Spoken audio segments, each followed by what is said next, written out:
Ladies and gentlemen, good afternoon. Pauline Njoroge yesterday made some interesting post on her official page. That post, in my view, is prophetic and relevant for this particular analysis. Let me take you through what Pauline Njoroge posted. That UDA has been having issues with Sakaja, but their complaints have been low-key. When she talks of UDA, I think she's talking of UDA as a political party. Remember, Sakaja appointed even some non-ODM loyalists to his cabinet. But with Rigathi joining in, things have just escalated. He has told Sakaja arch speed over some decisions and insisted that it is them who helped him become governor, so he should be consulting with them. Sakaja is the governor of Nairobi and is working hard to create and maintain order in our capital. But the deputy president of the republic wants to entertain unruly matatus and allow them to park anywhere they wish. What a country. So Pauline Njoroge indicated something here that UDA has been having issues with Sakaja, but the fact that now Rigathi joined in, those attacks, those low keys are now going to be escalated. And then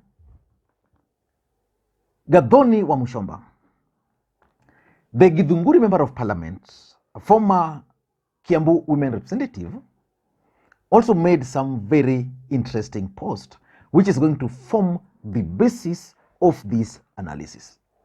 And apart from Wamuchomba, if you go to Wambugu Ngunjiri, at least those are some of the people I follow.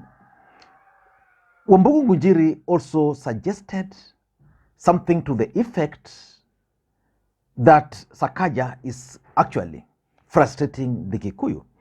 And this is what the context, what Ngunjiri is saying, that 2NK chairman, Nyeri-based Sacco with 2,000 vehicles, spoke of how they are being stopped from entering CBD at a function in Nyeri where Rigathi was present. Rigathi, the truthful man, said he'll remind Sakaja who elected him. And of course, we hope that probably he has already reminded Sakaja. But the truth of the matter is that all buses plying western side, coming from Kisii, Narok, coming from Nyanza, coming from Western, coming from Bungoma, coming from Eldoret, all those buses are currently offloading passengers at the new Green Park bus stage. And I'm yet to hear Luos, Kisiis, Luyas, Kalenjins complaining. So in my view, there is something with Sakaja and there is something with Mount Kenya. So in this video, I want us to look at why someone like Wamuchomba are now coming out openly to attack Sakaja. Before we do that, for those who are watching this channel for the first time, please take a second or two, click that subscribe button so that next time we produce a video like this, YouTube will automatically notify you. And to the subscribers, I want to continue thanking you guys for your continued support, because without that support, this channel cannot be where it is now. Let us go straight to Wamuchomba's post. This is what Wamuchomba posted. This is what she posted. And she had a photo there of Rigathi and Sakaja, that split photo.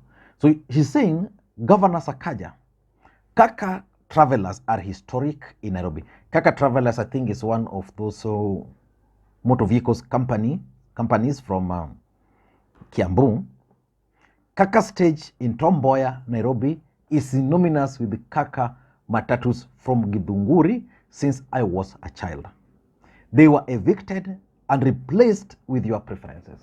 It would be unfair for Sakaja to kick out Kaka matatus, if this is the case, and replace them with another preferred matatu. And she's continuing, they were evicted and replaced with your preference. 2 weeks ago, I came to see you over the hot issue. You promised to find a solution to date. So which means Sakaja promised her, I'll look for a solution up to now. Our DP has now spoken. Now their kingpin has now spoken. Take his wise counsel. Leave our matatus alone. So when she talks of leave our matatus alone, so you wonder whether Wamushomba also owns a matatu. Then keeping quiet. Now get this, is very, very interesting. Keep quiet over this issue. No, keeping quiet over this issue for over 6 months doesn't mean we are stupid. We are only patient. Sisi ni sisi. 111. Gin. For those who understand Greek. But what can they do to Sakaja? Only one thing, impeach him. And if Sakaja is impeached, who becomes the governor? Njoroge. And can Sakaja be impeached? Sakaja learned his politics from Sonko. What befell Sonko? If Sonko had worked with Raila Odinga very closely, I'm sure he would still be the governor. That's how I'm looking at the move by Sakaja to actually work with Azimio, appoint some of Raila Odinga's supporters so that he can be shielded. Otherwise, if ODM and UDA, now these rebels, were to gang up against Sakaja, he would be impeached. So Sakaja is safe. Nobody can actually impeach Sakaja. Raila Odinga will come to his rescue. So Wamushomba, if that was your plan, it can't work. But why do you think the mountain is not comfortable with Sakaja? Because I've read for you those 3 posts. Rigathi spoke. I'm sure others are also speaking. The other day I was seeing also many bloggers from the mountain really attacking Sakaja. Why is the mountain not comfortable with Sakaja? For me, 4 reasons only. Number 1, they want to incite the Kikuyus against Sakaja. You know, there's something which Uhuru said before he left office, that the Kikuyus will cry that he had their best interest.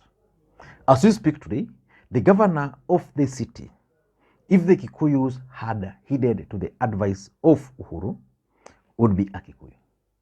So you wonder why now people who campaigned their own can now go ahead and incite the same voters who voted for Sakaja against him. But they want to incite Mount Kenya against Sakaja. They're keen on securing the seat in 2027. So the thing is, frustrate Sakaja, incite the mountain against him, so that if the mountain, because you know you can easily incite the mountain over economic issues, something as simple as this matatu issue, which is benefiting most Nairobians, you can easily use it to incite the Kikuyus, because most Kikuyus always come to town, they go back in the evening. Unlike someone coming from Kisumu here or coming from Kakamega who will go to Nairobi, stay there. People from Kiambu will just use those 2NK matatus back, so you can easily incite them. If, for example, the owner of 2NK could complain somewhere deep in Nyeri, what do you think was the message they were sending to their people? So they want to incite the Kikuyus against Sakaja for the purposes of 2027 election. Number 2, it's also a strategy to blackmail William Ruto. You know, why would a deputy president remind a governor that it's them who voted for him, that it's actually him who persuaded the Kikuyus? Who knew? I think Rigathi is now taking his worth more than he should. Because for me, I think William Ruto should be credited for holding the Kikuyu together. And the people who stood with Ruto are known. Rigathi came towards last minute. There were people there who took the bait sold Ruto in the mountain when nobody would dare. People like Purity Ngirishi, people like Alice Wahome, people like Nditi Nyoro stood with him. Rigathi came late.